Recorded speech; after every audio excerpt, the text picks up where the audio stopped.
Groups around the country commemorate the September 11th terror attacks.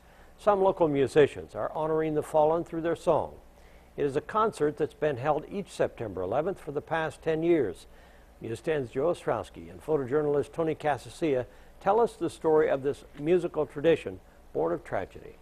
The harmony of human voices. It's enough to melt an icy soul or heal a broken heart. That's a task these ISU musicians will carry out at their first concert of the year, a concert that's become a hallowed tradition that honors a day of horror.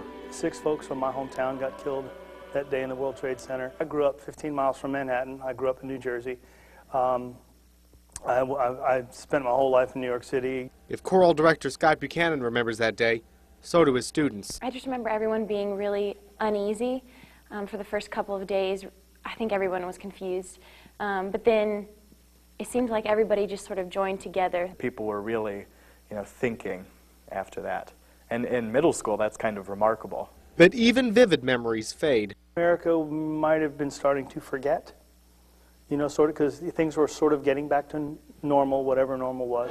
Buchanan wasn't willing to let the loss and sacrifice of that day be forgotten. I'll make sure we get up there, okay? So 5 years after September 11th, he joined with the university's band and orchestra and set out to commemorate the day as best they could.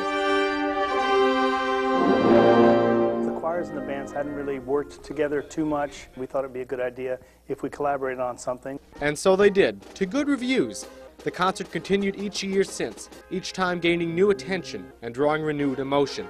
For these students, it's the best tribute they can give. Music is one of those things that is almost as necessary for me as breathing. Music is a universal language. Everybody can understand, and it has this weird way of reaching you at your heart like nothing else. And so this Sunday, once again, they'll lift their voices in memory of the fallen and in honor of all those who carry on the melody of America. The concert begins Sunday afternoon at 4 o'clock at ISU's Tilson Auditorium. Admission is $10, $5 for students.